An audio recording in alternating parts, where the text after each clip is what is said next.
অনেক দিন ধরে ভাবছি গোবরডাঙ্গা কঙ্কনা বিনোদন পার্কে যাব। রবিবারে ঘুম থেকে ওঠার আগে কেমন জানি সকালটা তাড়াতাড়ি শেষ হয়ে যায়, তাই আর লেট না করে দুপুরের চানটা সেরে সাইকেলটা নিয়ে বেরিয়ে পড়লাম। এবার শীতটা উল্টোপাল্টা পড়াতে চাষিরা কিন্তু এখনো জমিতে বীজ ফেলতে পারেনি। সোনালি দিন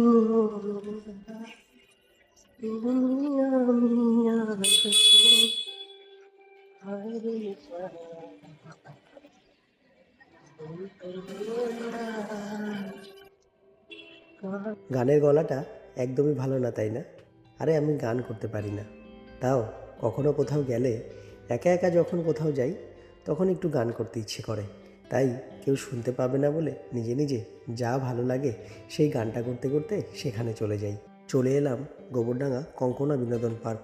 সাইকেলটাকে গ্যারেজ করে মায়ের একটু দর্শন করে নেব। সবার প্রথমে সাইকেলটাকে গ্যারেজ করে চারিপাশটা একটু ভালো করে ঘুরে দেখব। এবার শুনেছি এই সময় গোবরডাঙ্গা কঙ্কনা বিনোদন পার্কে মানুষের মেলা বসে। সত্যি আজকে যদি না আসতাম জানতেই পারতাম না সত্যি মানুষের মেলা বসে। খুব চা খেতে ইচ্ছে করছে, চলো এক কাপ চা খাওয়া যাক। তোমরা কারা কারা চা খেতে খুব পছন্দ করো একটু কমেন্ট করে অবশ্যই জানিও। ভালোই হলো, চাটা শেষ হওয়ার সাথে সাথে চলে এলো রনিদা আর সায়ন ভাই।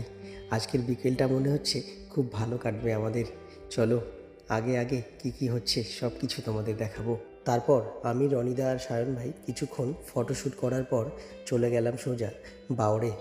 বাওড়ে যেতে না যেতেই কত বড় একটা মাছ পেয়েছে নিজের চোখে দেখো তোমরা সকলে। এর আগের ভিডিওতে তোমরা দেখেছিলে গোবরডাঙ্গার ভাইরাল ঘুগনি কাকুকে। আজকে কিন্তু রনিদা আর সায়ন ভাই সেই ভাইরাল ঘুগনি খেতে এসেছে।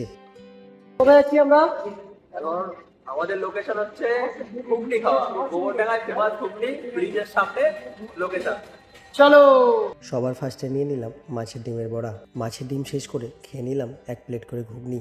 তারপরে নিয়ে নিলাম হাফ বয়েল সেদ্ধ ডিম। অন্তর থেকে ধন্যবাদ রনিদা আর সায়ন ভাই, সত্যি আজকে সন্ধ্যাটা খুবই ভালো কাটিয়েছি সকলে।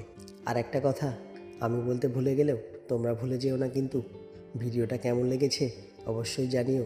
আর ভিডিওটা ভালো লাগলে অবশ্যই একটা লাইক, শেয়ার, কমেন্ট করে আমার চ্যানেলটিকে সাবস্ক্রাইব করে দিও। আর আমার পাশে থাকতে ভুলো না। দাদা অসাধারণ, খুবই সুন্দর, আমার বলার ভাষা খুঁজে পাচ্ছি না। শুধু গোবরডাঙ্গা না, এই প্রশংসা আমি শুধু এখানে না কলকাতাতেও করেছি অনেক। নাম্বার 1 ঘুগনি। কাকার ঘুগনি সকলে খেতে আসো।